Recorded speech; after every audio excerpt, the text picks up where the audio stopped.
I talked to the owner of DK Media, Mr. Don Kollins, who is the former program director at the game in San Francisco, but now runs his own media company called DK Media. He's branched out of radio, but still loves people in radio, and in fact, his whole business is built around bringing radio talent to Twitch. So you can see tips on getting started and how to be successful on Twitch by watching this video here with Don. So much information in there, you are going to regret not watching that if you've even considered ever going on Twitch. In this video, we learn all about Don's journey from Canada all the way down to San Francisco and why he thinks so highly of radio people and why he wanted to work with them even though he's not in radio anymore. So let's get to know Don Kollins this week on How to Radio. First question I ask everybody is, do you remember the very first song you talked into? I don't remember the first song I talked into. There were plenty of formats. I'd venture to say it was a country song, and it was in Dauphin, Manitoba, Canada, where the first gig was. Okay. And so it was either that or a religious tape. I'm not too sure. Yeah. So how did you get the bug for radio? Where did it all start, and where was your first job? It all started in school because I was a guy that couldn't shut up, and one of my teachers would always bring me to the front of the class to be the class clown, and then to eventually just deliver what would needed to be said to the class. So it was one of those. He said I was always destined to do it, and after school when I was completed high school, did a bunch of odd jobs, and then decided that I wanted to go to broadcasting college. And it's in Saskatchewan, Canada, where I was growing up. The broadcasting college was called WABC, Western Academy Broadcasting College, in Saskatoon, Saskatchewan. Still exists today. I think I'm actually a fan of their Facebook page. So like randomly, I don't know how I ended up being friends with them or whatever, but I think I follow a lot of their broadcasting stuff. Amazing. So if you're from Western Canada, it's likely you know about WABC, or you could have attended. So went through that. It is a crash course on how to be a DJ and read news, traffic reports, all that stuff. And 16 weeks later, had the first gig, and that was Dauphin, Manitoba. Okay. So that was the start to it. And so I don't remember the first song, but it was likely a religious tape. Okay. That I was going into. So was this part-time or full-time? No, it was full-time. Oh wow. Okay. Yeah, full-time gig, and I don't really remember what it was. You did everything in those days. You read the news, you put the commercials together, you recorded them, you put your own music together for your own shows. That's the dream. Absolutely. Now there was a great story of Lamont Hollywood, who is in San Francisco here, and one of the top morning shows that you went up against at the Bone. Lamont is from Manitoba, Canada, and his brother Gord, they both worked at the same radio station, CKDM, in Dauphin. And another guy, Barry Taylor, who's also in Vancouver. So the gig was, if we wanted to get to last call at the bar and see the girls, you'd have to shut down the radio station a little bit early so that you could get across the back lane to the bar and see some entertainment. So they would all come to the radio station, get the logger reel ready to go. We would play "O Canada" at the end of the shift. Do our newscast 10 minutes early. One of the other guys would do the news. We're cleaning up. We're out the door at like 5 to 12, and we're off to the community inn for the last call and for the entertainment. So we knew the owner of the radio station was already well asleep. Always was. And so it was one of the things that we we bonded as DJs. Did you have? I always hear about because I have always been like in the digital age, but what do you remember the bathroom song? Like, was there a song that you could go like, all right, I got 8 minutes, I can play this, and I can do what I got to do? Oh, absolutely, absolutely. And then you had the speaker in the bathroom to make sure. So Yeah. in Dauphin it wasn't so bad, but when we got to the bigger markets, that washroom was a long way from the control room, and you had to really time yourself perfectly in order to get it done. Now, the good days were you could have carts that would they look like 8 tracks, Hmm. and they would go one into another. So you could do a song, then what's called a splitter, and then into another song, and it would mix it perfectly for you. So you could roll together a good 12 minutes. Oh, okay. Because I know I've heard people like, I gotta go to the bathroom. I gotta put Stairway to Heaven on and take off. It gives me a good 8 minutes or however long it takes. Yeah. So after you left there, where did you go? So I was in Dauphin for a year and a day. And then I moved to Yorkton, Saskatchewan, which was a little closer to my home. I was only there. That was a country station, loved it. But I was only there for 2 months, and then was picked up by Rolco Communications in Regina, Saskatchewan. And that was the dream station for me, is to be at CJME in Regina, Saskatchewan. I worked there for probably now I'll say 7 or 8 years. Worked my way up through the different shifts and things like that, and APD to being program director. So that was a pretty cool thing. My life was going to be that's my hometown. Bring up my family and family close to me, and that was it. It was going to be in Regina.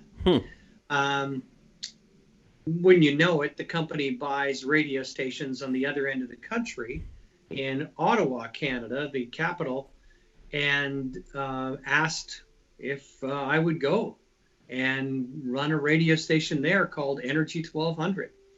And it was more of APD and music director and on air. Okay. But I went, you know what? Why not? Were you married? How many kids? I was married and one child. Okay. And decided that, hey, we're going to go. This is what we're going to do, and kind of build our own life, and away we go. So went to Ottawa. Great time. I mean, terrific. It was a radio station that was Energy 1200, so it was AM, but it was top 40 and hit music, and at nights it was hip hop and dance on AM radio. Wow.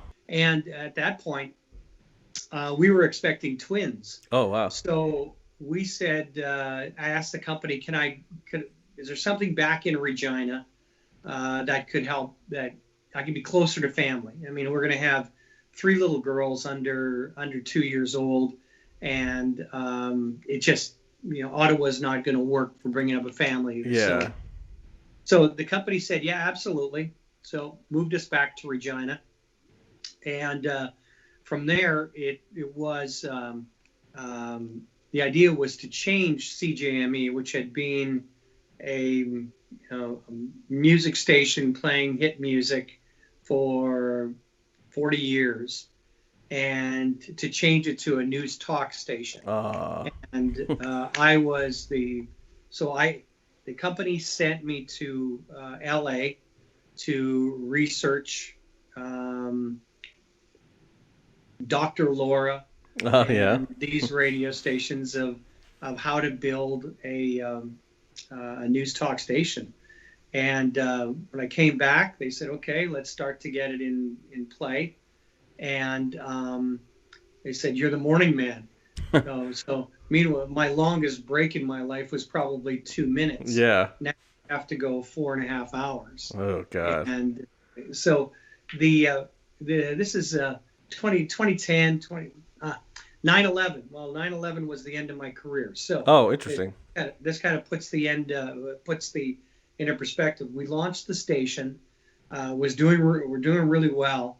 Um, I made it through the first week of talking on the air as a talk show host, which was uh, absolutely mind blowing. It is a 4-minute break, knowing that you have to talk to get up to traffic for the traffic guy to be there, is the longest time in your life if you don't know what you're talking about. Oh yeah, I definitely don't envy the talk news guys. Like I don't know how, and even sports guys, the same thing. Like I don't understand how you can just keep on talking.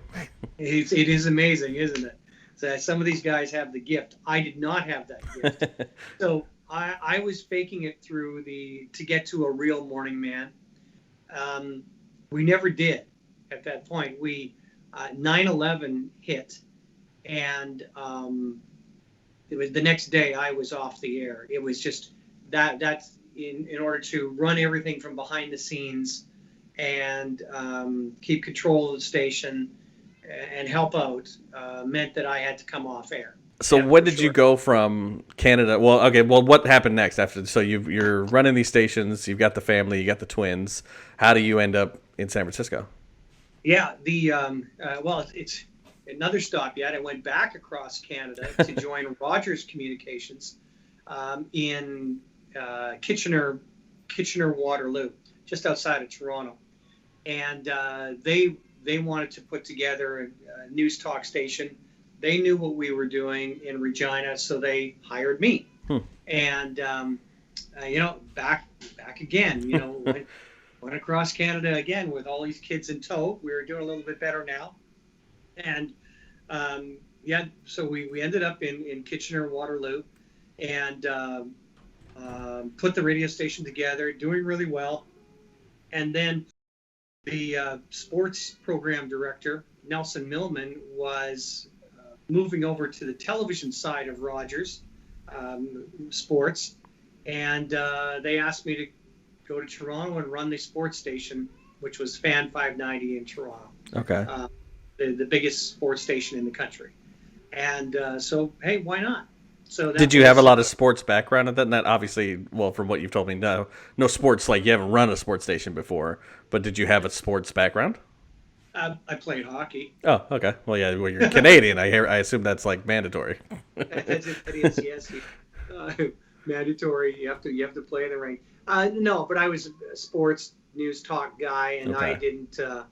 I loved working with talent, and that was coming through over the 3 stations that I had worked for. Is where to find talent, how to work with them, how to work with shows to make winning shows. Okay. So that was kind of the thing. It was 2010.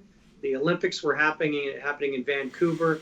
I landed in Toronto, and one of the first things my boss said is, "Okay, let's blow this thing up. Let's get a bunch of different people and find the next generation of this radio station." Wow. And that was June by the time we got it rolling, but it was virtually fired everybody but two or three people, and started to rebuild the radio station. Is that the first time you'd ever had to do that, or is that kind of normal? No, it wasn't the first time, and yeah, it's fairly normal. That's a shame. And somebody new comes in. There's a reason why management wants somebody new. It's either they believe in what they feel is the way the radio station should go, and are able to make those moves, or it's the old program director wasn't going to make the moves, so you bring somebody else new in that'll do it.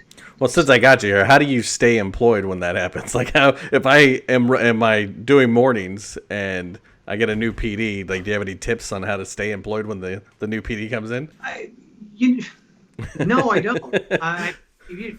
Both times that I've arrived in those 2 stations, I had done my research. My mind was made up. Oh, okay. Yeah, I'm going in, and you're dead man walking. Oh man, that's got to be so weird from the other side, because obviously we're like, yay, we got a new guy. Finally, he's gonna make some changes around here, and then you're in there like, yeah, you're all not gonna be here in like 2 weeks. Well, hopefully those changes aren't as dramatic as what mine had to be. Yeah.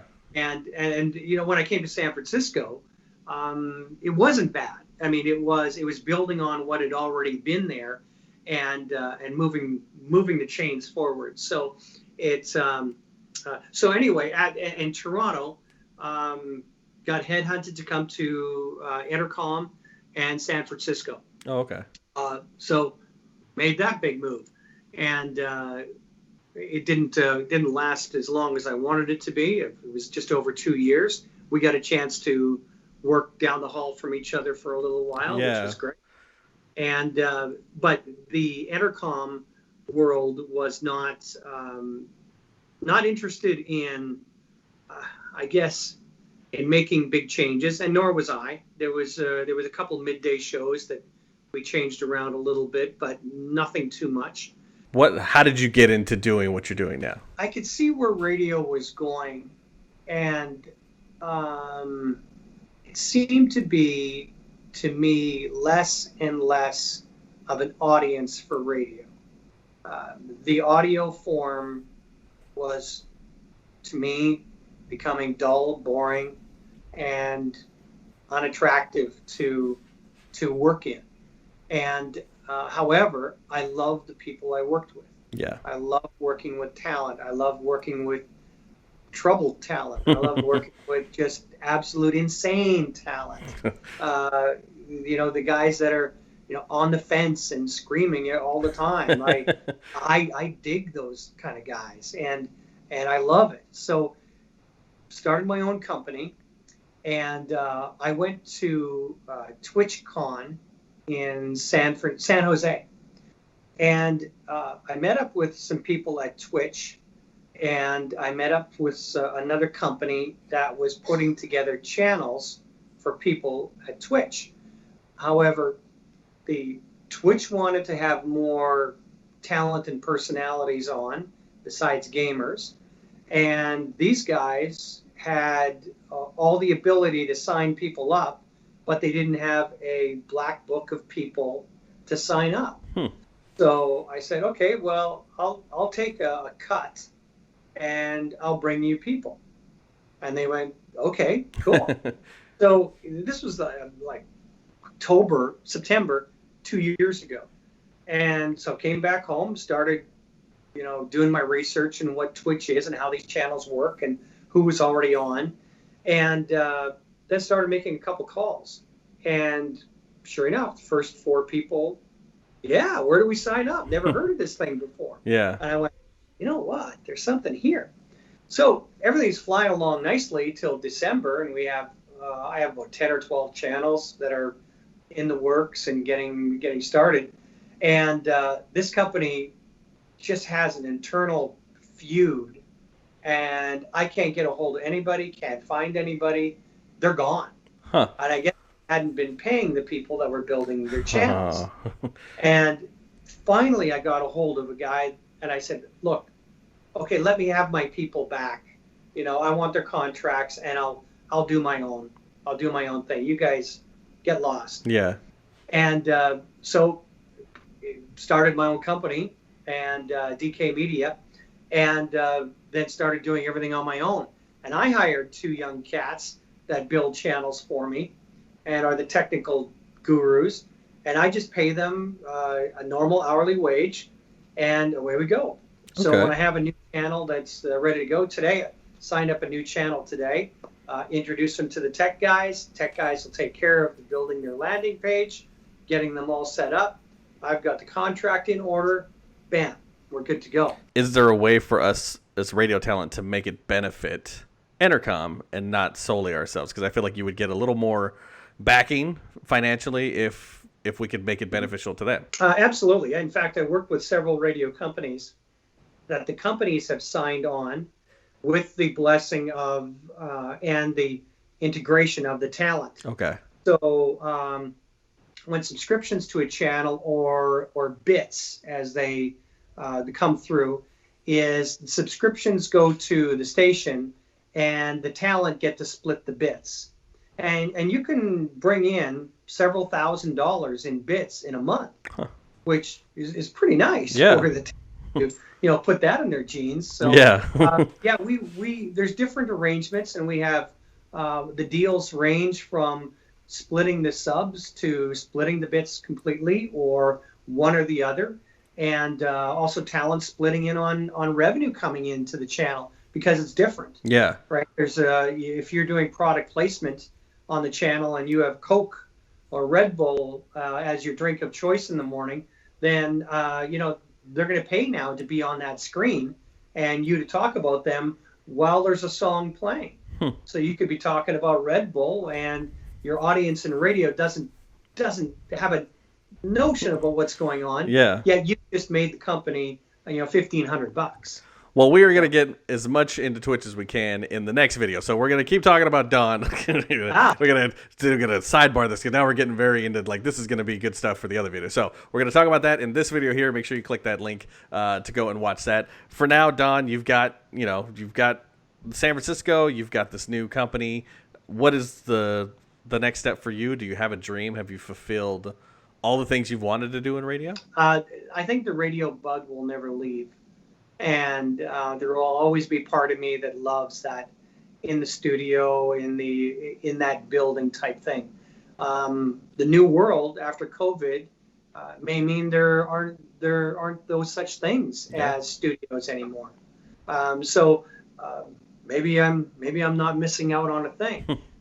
What I love most is what I said before. I love working with talent. Yeah. And my days are fulfilled with going back and forth with several channels and several talent and troubles, issues, content, those kind of things. And I like that part of it. So I'm still deep into radio because I'm deep into the radio people. We're going to go more into Twitch here in the next video, but how can we contact you if people are interested and they think they are the talent and want to talk and reach out to you about picking your brain about Twitch? What's your email or what's your website that we can contact you on?